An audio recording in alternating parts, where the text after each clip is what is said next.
ನಾನು ಪ್ರಶ್ನೆಗೆ ಉತ್ತರನೇ ಕೊಟ್ಟಿದ್ದು. ಉತ್ತರನೇ ಆ ಜುಟ್ಟು ಅಲ್ವಾ? ಜುಟ್ಟು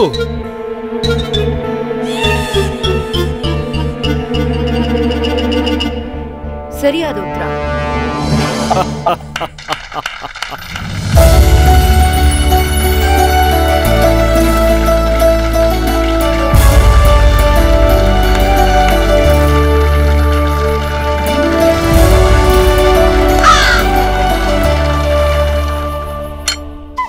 ನೀವು ಚತುರ ಪಂಡಿತ ರಾಮಕೃಷ್ಣ. ಆದ್ರೆ ನನ್ನ ಇನ್ನು 3 ಪ್ರಶ್ನೆಗೆ ಉತ್ತರ ಕೊಡ್ಬೇಕು. ಅದೇನದು? ದೃಷ್ಟಿಹೀನವಾಗಿದೆ. ಅದು ಮಾತಾಡೋದು ಇಲ್ಲ, ಕೇಳಿಸ್ಕೊಳ್ಳೋದು ಇಲ್ಲ. ಆದ್ರೆ ಯಾವಾಗಲೂ ಸತ್ಯವನ್ನೇ ಹೇಳುತ್ತೆ.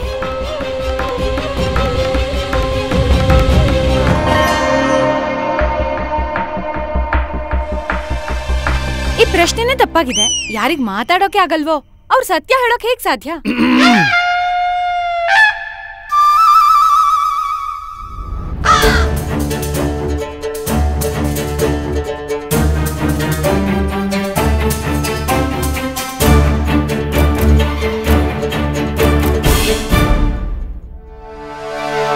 ಪಂಡಿತ ರಾಮಕೃಷ್ಣ, ಈಗ ಇಷ್ಟೇ ಸಮಯ ಬಾಕಿ ಇರೋದು ನಿನಗೆ. ಪ್ರಶ್ನೆಗೆ ಉತ್ತರವನ್ನ ಕೊಡು.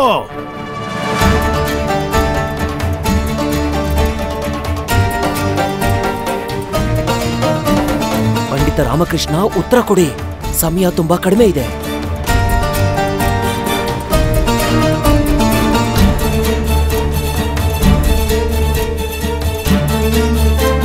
ಕನ್ನಡಿ ಕನ್ನಡಿ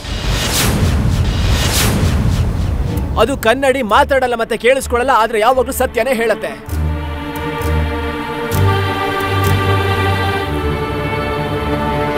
ಅದ್ಭುತ ಪಂಡಿತ ರಾಮಕೃಷ್ಣ, ಅತಿ ಉತ್ತಮ. ನೀವು ನಿಜವಾಗಿಯೂ ಚತುರರೇ.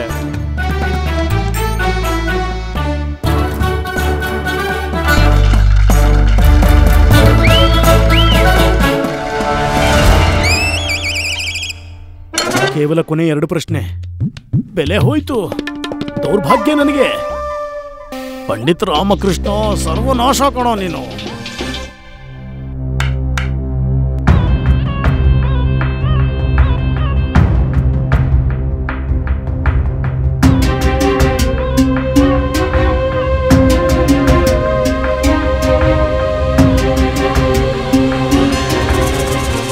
ಇದು 8ನೇ ಪ್ರಶ್ನೆ. ಖಂಡಿತವಾಗಿ ಇದು ಸಾಮಾನ್ಯವಾದ ಪ್ರಶ್ನೆ ಅಲ್ಲ. ಪಂಡಿತ ರಾಮಕೃಷ್ಣ, ಈಗ ವಿಜಯನಗರದ ಮಾನ ಮರ್ಯಾದೆ ನಿನ್ನ ಬುದ್ಧಿಶಕ್ತಿಯ ಮೇಲೆ ನಿಂತಿದೆ. ಖಂಡಿತ ಗುರುಗಳೇ, ಖಂಡಿತ. ನಮಗೆ ಸಂಪೂರ್ಣ ವಿಶ್ವಾಸವಿದೆ ಪಂಡಿತ ರಾಮಕೃಷ್ಣರ ಮೇಲೆ. ಧನ್ಯವಾದಗಳು ಮಹಾಪ್ರಭು. ಇದೇ ತಾನೇ ನನ್ನ ದೌರ್ಭಾಗ್ಯ ಆಗಿರೋದು. ಪಂಡಿತ ರಾಮಕೃಷ್ಣ, ನೀವು ಇದ್ರಲ್ಲಿ ಕೇವಲ ಒಂದೇ ಒಂದು ಮಡ್ಕೆನ್ ಮಾತ್ರ ಸ್ಪರ್ಶ ಮಾಡಬೇಕು.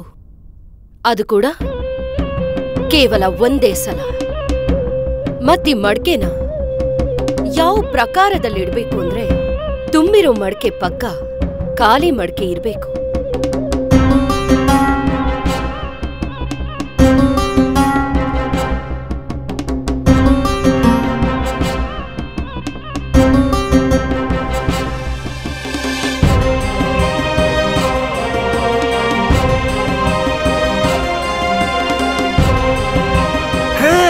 ಈಗ್ಲಂತೂ ಪಂಡಿತ ರಾಮಕೃಷ್ಣ ಹೋದ. ಇದು ತುಂಬಾ ಸುಲಭ. 2ನೇ ಪಾತ್ರೆನ 4ನೇ ಸ್ಥಾನದಲ್ಲಿಡಿ, ಮತ್ತೆ 4ನೇ ಸ್ಥಾನದಲ್ಲಿರೋ ಪಾತ್ರೆನ 2ನೇ ಸ್ಥಾನದಲ್ಲಿ. ಅವ್ರ ಪಾತ್ರೆಗಳನ್ನ ಮುಟ್ತಾರಲ್ವಾ? ಹಾ, ಈ ಪ್ರಶ್ನೆ ಪಕ್ಕ ತಪ್ಪಾಗಿದೆ. ಈ ತರ ಆಗೋಕ್ ಸಾಧ್ಯನೇ ಇಲ್ಲ.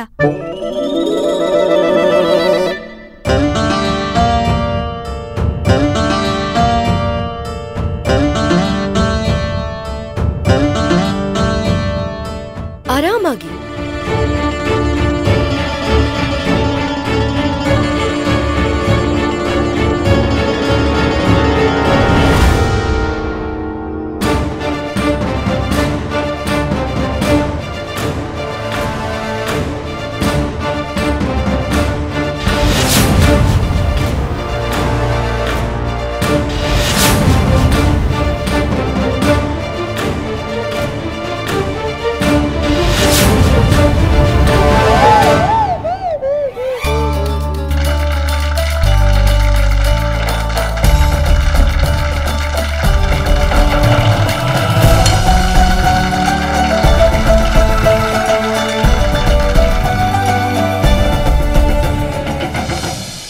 ಮೋಹಿನಿ ದೇವಿ, ಈಗ ನಿಮ್ಮ ಬಳಿ ಕೇವಲ ಒಂದು ಪ್ರಶ್ನೆ ಬಾಕಿ ಇದೆ.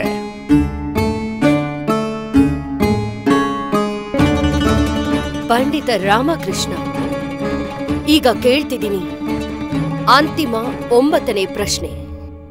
ಇದಾಗಿದೆ. ಅದ್ಯಾವ ಪ್ರಾಣಿ ಪ್ರಾತಃ ಕಾಲದಲ್ಲಿ 4 ಕಾಲುಗಳಿಂದ, ಮಧ್ಯಾಹ್ನದ ಸಮಯ 2 ಕಾಲುಗಳಿಂದ, ಸಂಧ್ಯಾ ಕಾಲದಲ್ಲಿ 3 ಕಾಲುಗಳಿಂದ, ಮತ್ತೆ ರಾತ್ರಿಯಲ್ಲಿ ಕಾಲಿಲ್ಲದೇನೆ ನಡೆಯುತ್ತೆ?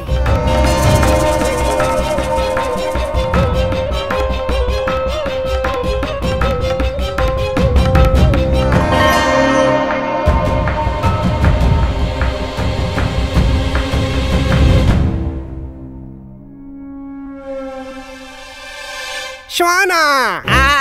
ಬೆಕ್ಕು ಬೆಕ್ಕು ಬೆಕ್ಕು ಬೆಕ್ಕು ಬೆಕ್ಕಲ್ಲ, ಕತ್ತೆ ಕತ್ತೆ. ಇಲ್ಲ ಇಲ್ಲ ಇಲ್ಲ ಇಲ್ಲ ಇಲ್ಲ, ಕುದುರೆ ಕುದುರೆ ಕುದುರೆ. ಚಿರತೆ. ಶಾಂತರಾಗಿ ಎಲ್ಲರೂ. ಸುಮ್ಮನೆ ಇರು, ಬಾಯಿ ಮುಚ್ಚ. ಪಂಡಿತ್ ರಾಮಕೃಷ್ಣ, ಉತ್ತರ ನೀಡಿ.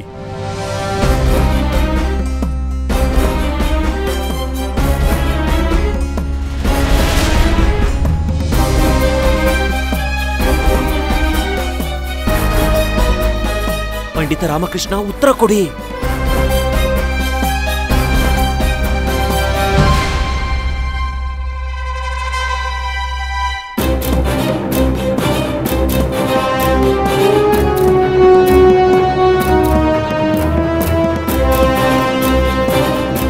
ಹೇಳಿ ಹೇಳಿ ಪಂಡಿತ ರಾಮಕೃಷ್ಣ, ಹೇಳಿ ಬೇಗ. ಪಂಡಿತ್ ರಾಮಕೃಷ್ಣ, ಶೀಘ್ರವಾಗಿ ಹೇಳಿ.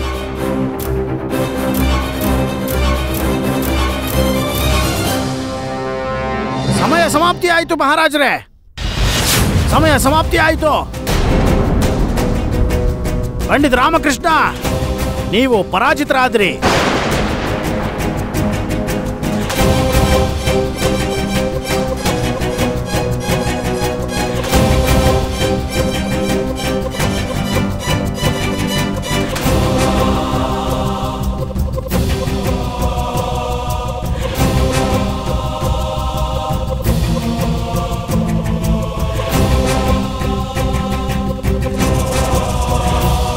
ಪಂಡಿತ ರಾಮಕೃಷ್ಣ, ಉತ್ತರ ಮನುಷ್ಯನ ಜೀವನ.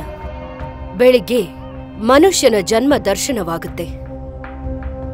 ಪ್ರಾತಃ ಕಾಲದಲ್ಲಿ ಅಂದ್ರೆ ಬಾಲ್ಯ ಸಮಯ, ಆ ಸಮಯದಲ್ಲಿ ಮನುಷ್ಯ 4 ಕಾಲುಗಳಲ್ಲಿ ನಡೀತಾನೆ, ಅಂದ್ರೆ ಮೊಣಕಾಲ್ ಮೇಲೆ. ಮಧ್ಯಾಹ್ನ ಅಂದ್ರೆ ಯೌವನದಲ್ಲಿ, ಆ ಸಮಯದಲ್ಲಿ ಮನುಷ್ಯ 2 ಕಾಲಿನಲ್ಲಿ ನಡೀತಾನೆ. ಸಂಧ್ಯಾಕಾಲ ಅಂದ್ರೆ ವಯಸ್ಸಾದಾಗ, ಆ ಸಮಯದಲ್ಲಿ ಮನುಷ್ಯ 3 ಕಾಲಿನಲ್ಲಿ ನಡೀತಾನೆ, ಅಂದ್ರೆ 2 ಕಾಲು 1 ಕೋಲಿನ ಸಹಾಯದಿಂದ. ಮತ್ತೆ ರಾತ್ರಿ ಅಂದ್ರೆ ಮೃತ್ಯು ಸಮಯದಲ್ಲಿ ಮನುಷ್ಯನಿಗೆ ಕಾಲಿನ ಅವಶ್ಯಕತೆನೇ ಇರೋದಿಲ್ಲ.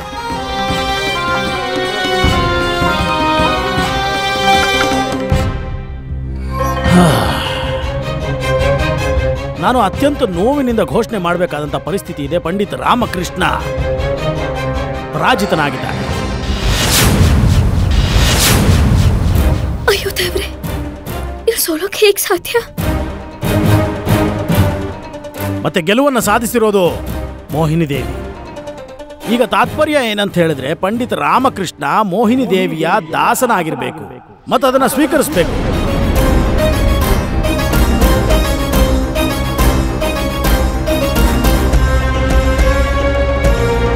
ಪಂಡಿತ ರಾಮಕೃಷ್ಣ, ಮಹಾರಾಜ ಶ್ರೀ ಕೃಷ್ಣದೇವರಾಯರು ನಿಮ್ಮ ಮೇಲೆ ವಿಶ್ವಾಸವನ್ನಿಟ್ಟಿದ್ರು, ಮತ್ತೆ ನೀವು ಮಹಾರಾಜರ ವಿಶ್ವಾಸವನ್ನ ಘಾಸಿಗೊಳಿಸಿದ್ದೀರಿ. ನಿಮ್ಮ ಜವಾಬ್ದಾರಿಯನ್ನು ನೀವು ಪೂರ್ತಿಗೊಳಿಸಲಿಲ್ಲ. ಈಗ ಪಂಡಿತ ರಾಮಕೃಷ್ಣ ಕೂಡ ಮೋಹಿನಿ ದೇವಿಯ ದಾಸನಾಗಿದ್ದಾನೆ. ಈಗ ನೀವು ಸಹ ಮೋಹಿನಿ ದೇವಿಯ ಪಲ್ಲಕ್ಕಿ ಎತ್ತಬೇಕು.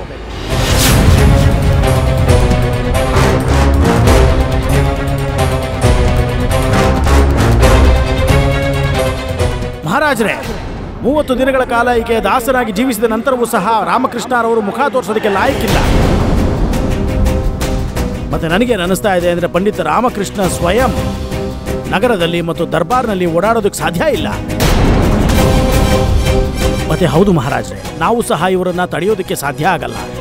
ಮತ್ತೆ ಅವರನ್ನ ಸಲಹೆಗಾರ ಪದವಿಯಲ್ಲಿ ಉಳಿಸ್ಕೊಳ್ಳೋಕ್ಕಾಗಲ್ಲ. ಅದೇ ಅವರ ಸ್ವಾಭಿಮಾನಕ್ಕೆ ತಕ್ಕ ಪ್ರತಿಫಲ. ಮತ್ತು ನಾವು ಅವರ ಭಾವನೆಗಳಿಗೆ ಬೆಲೆ ಕೊಡಬೇಕಾದ್ದು ಆದ್ಯ ಕರ್ತವ್ಯ. ಮತ್ತು ನಗರದ ಆಚೆ ಯಾವುದಾದ್ರೂ ಒಂದು ಕುಟೀರವನ್ನು ಮಾಡಿಕೊಂಡು ಉಳಿಯೋದಕ್ಕೆ ಅನುಮತಿಯನ್ನು ಕೊಡಬೇಕು.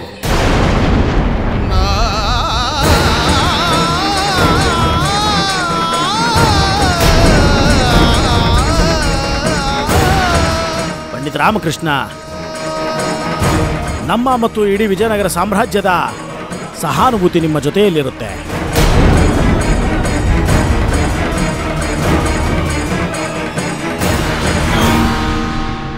ನಾನು ಈ ಜಗತ್ತಿನಲ್ಲಿರೋ ಪ್ರಖ್ಯಾತ ಪಂಡಿತರನ್ನ ಸೋಲ್ಸಿದ್ದೀನಿ, ಆದ್ರೆ ಇಷ್ಟು ಉತ್ತರ ನೀಡಿದವರು ಯಾರೂ ಇಲ್ಲ. ಪಂಡಿತ್ ರಾಮಕೃಷ್ಣನನ್ನು ಸೋಲ್ಸಿರೋದ್ರಿಂದ ನನಗಿನ್ನೂ ಸಂತೋಷ ಆಗುತ್ತೆ. ಯಾವಾಗ ಇವರು ನನ್ನ ಪಲ್ಲಕ್ಕಿನ ಹೊತ್ತಾರೆ.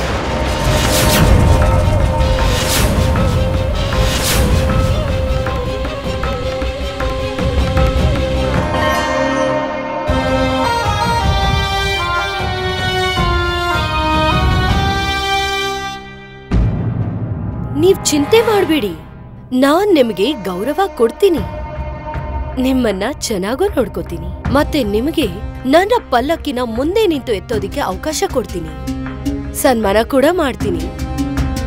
ಯಾಕಂದ್ರೆ ನನ್ನ ಕಾಲುಗಳು ನಿಮ್ಮ ಮುಖ ಹತ್ರ ಇರ್ಬೇಕು, ಮತ್ ನನಗೆ ಪರಮಾನಂದ ಪ್ರಾಪ್ತಿ ಆಗುತ್ತೆ.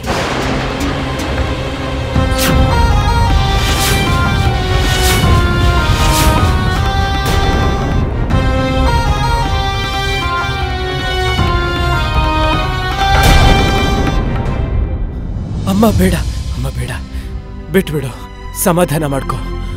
ಹೌದಾ? ಓ, ಇವರೇನಾ ನಮ್ಮ ಚತುರ ವಿದ್ವಾನ್ ಪಂಡಿತ ರಾಮಕೃಷ್ಣ ಅವರ ತಾಯಿ? ನಾನ್ ಕೇಳ್ಪಟ್ಟೆ ನಿಮ್ ತಲೆ ಮೇಲೆ ಯಾವಾಗ್ಲೂ ನಿಮ್ ತಾಯಿಯ ಆಶೀರ್ವಾದ ಇರುತ್ತೆ ಅಂತ. ಆದ್ರೆ ನನಗೆ ಯೋಚನೆ ಮಾಡಿದ್ರೆ ಆಶ್ಚರ್ಯ ಆಗ್ತಿದೆ. ಯಾವ ತಾಯಿ ಆಶೀರ್ವಾದ? ಕಾಳಿ ಮಾತೆ ಅಥವಾ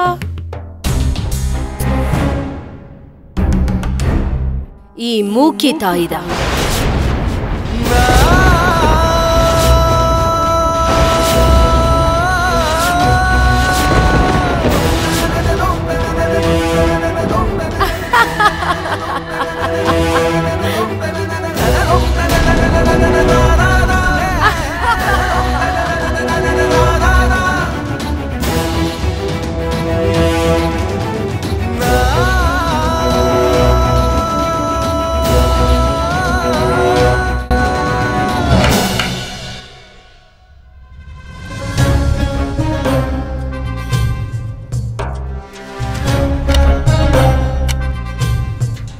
ಮೋಹಿನಿ ದೇವಿ, ಇದನ್ನು ತಗೊಳ್ಳಿ, ನಿಮ್ಮ ವಿದ್ವತ್ತಿಗೆ ಪುರಸ್ಕಾರ.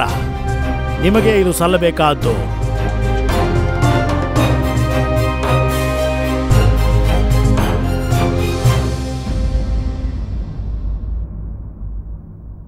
ಪಂಡಿತ ರಾಮಕೃಷ್ಣ,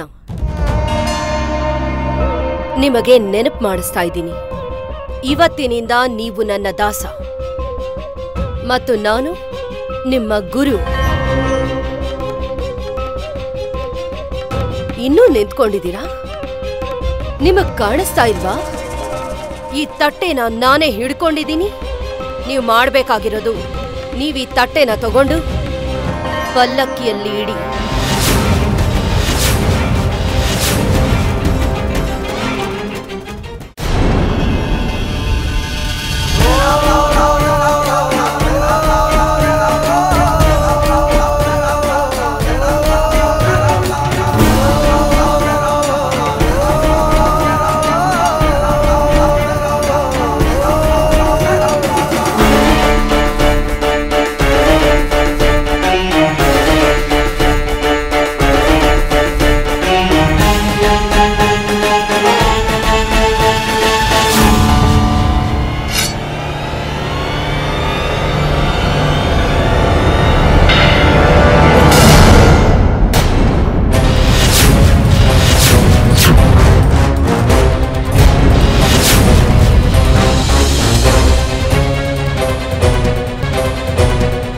ಮೋಹಿನಿ ದೇವಿ, ನಿಮ್ಮ ಈ ಸ್ಪರ್ಧೆ ಕೇವಲ ಪಂಡಿತ ರಾಮಕೃಷ್ಣರೊಂದಿಗೆ ಮಾತ್ರವಲ್ಲ, ಇನ್ನು ಮುಂದೆ ವಿಜಯನಗರದ ರಾಜ ಕೃಷ್ಣದೇವರಾಯನೊಂದಿಗೆ ಕೂಡ. ಏನ್ ಹೇಳ್ಬೇಕಂತ ಇದ್ದೀರಾ ಮಹಾರಾಜ? ನಾನು ಹೇಳುತ್ತಿರುವುದು ಏನು ಎಂದರೆ ಈ ಶಾಸ್ತ್ರಯುದ್ಧ ಇನ್ನೂ ಸಂಪೂರ್ಣವಾಗಿಲ್ಲ ಮೋಹಿನಿ ದೇವಿ. ಮಹಾರಾಜ, ನೀವೇನು ಹೇಳ್ತಾ ಇದ್ದೀರಾ? ನಿಯಮದ ಅನುಸಾರ ಪಂಡಿತ ರಾಮಕೃಷ್ಣ ಪರಾಜಿತನಾಗಿದ್ದಾರೆ. ಇಲ್ಲ ಗುರುಗಳೇ, ಈ ಸ್ಪರ್ಧೆಯು ನ್ಯಾಯಯುತವಲ್ಲ. ಪ್ರಶ್ನೆ ಕೇಳುವ ಸಮಾನ ಅವಕಾಶ ಪಂಡಿತ ರಾಮಕೃಷ್ಣರಿಗೂ ಸಿಗಬೇಕು ಗುರುಗಳೇ. ಆದ್ರೆ ಮಹಾರಾಜರೇ, ಈ ಸ್ಪರ್ಧೆಯ ನಿಯಮಗಳು ಮೊದಲೇ ಎಲ್ರಿಗೂ ತಿಳಿದಿತ್ತಲ್ಲ. ಅದರ ಪ್ರಕಾರ ಒಂದ್ ವೇಳೆ ಪಂಡಿತ ರಾಮಕೃಷ್ಣ ಉತ್ತರ ಕೊಡ್ಲಿಲ್ಲ ಅಂದ್ರೆ ಅವರು ಸೋಲ್ತಾರೆ ಅಂತ. ಮತ್ತೆ ನನಗೆ ಗೆಲುವು. ನಿಯಮಗಳು ಅವೇ ಇರುತ್ತವೆ. ನಾವು ನಿರ್ಧಾರ ಮಾಡಿದ್ದು, ಏಕೆಂದರೆ ನಾವು ಇಲ್ಲಿನ ರಾಜ ಮೋಹಿನಿ ದೇವಿ. ಮಹಾರಾಜರೇ, ನಿಮ್ ಬಗ್ಗೆ ತುಂಬಾನೇ ಕೇಳ್ಪಟ್ಟಿದ್ದೆ. ನೀವು ಮಹಾರಾಜರು, ನಿರಾಸಕ್ತರು.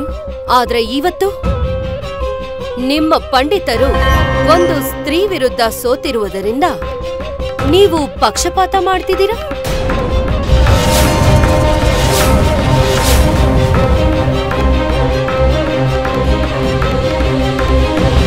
ನಮ್ಮನ್ನು ಪಕ್ಷಪಾತಿ ಎಂದು ಕರೆಯುವುದು ಸಾಹಸ. ಮೋಹಿನಿ ದೇವಿ, ನೀವು ಸ್ತ್ರೀ ಎಂದು ನಿಮ್ಮನ್ನು ಗೌರವಿಸುತ್ತಿದ್ದೇವೆ. ನಮ್ಮ ಆತ್ಮಗೌರವಕ್ಕೆ ಧಕ್ಕೆ ನೀಡುವ ಪ್ರಯತ್ನ ಮಾಡಬೇಡಿ ನೀವು.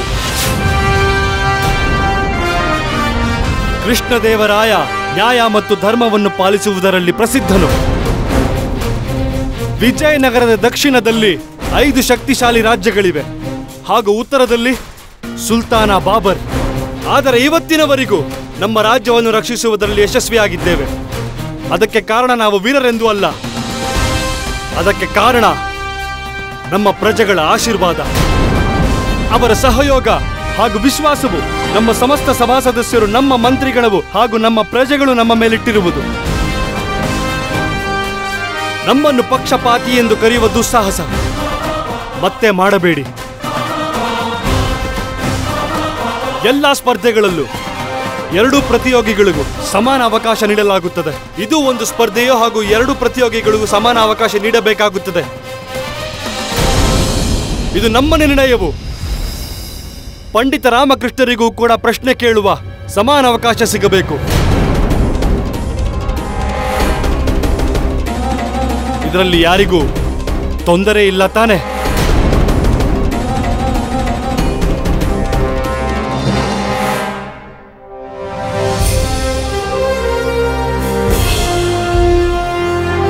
ಮುಖದ ಸೌಂದರ್ಯದೊಂದಿಗೆ ಮನಸ್ಸಿನ ಸೌಂದರ್ಯವೂ ಖಂಡಿತ ಬೇಕು ಮೋಹಿನಿ ದೇವಿ. ಸೌಂದರ್ಯವೆಂದರೆ ಗರ್ವ ಪಡುವಂಥದ್ದಲ್ಲ, ಆದರೆ ಚಿಕ್ಕವರೊಂದಿಗೆ ಸ್ನೇಹ ಹಾಗೂ ದೊಡ್ಡವರ ಬಗ್ಗೆ ಗೌರವ ಇಟ್ಟುಕೊಳ್ಳುವಂಥದ್ದು.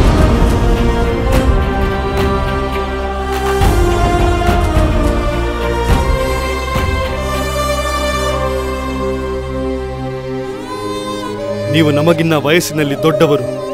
ನಮ್ಮ ರಾಜ ದರ್ಬಾರಿನಲ್ಲಿ ನಿಮಗೆ ಅವಮಾನವಾಗಿದೆ. ನಾವು ಕ್ಷಮೆ ಯಾಚಿಸುತ್ತೇವೆ.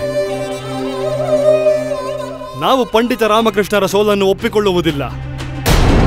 ಪಂಡಿತ ರಾಮಕೃಷ್ಣ ಮೋಹಿನಿ ದೇವಿಯನ್ನು ಪ್ರಶ್ನೆ ಕೇಳುತ್ತಾರೆ ಹಾಗೂ ಮೋಹಿನಿ ದೇವಿ ಆ ಪ್ರಶ್ನೆಗಳಿಗೆ ಉತ್ತರ ನೀಡುತ್ತಾರೆ. ಅದರ ನಂತರ ಇತ್ಯರ್ಥವಾಗುವುದು ಯಾರು ವಿಜೇತರೆಂದು.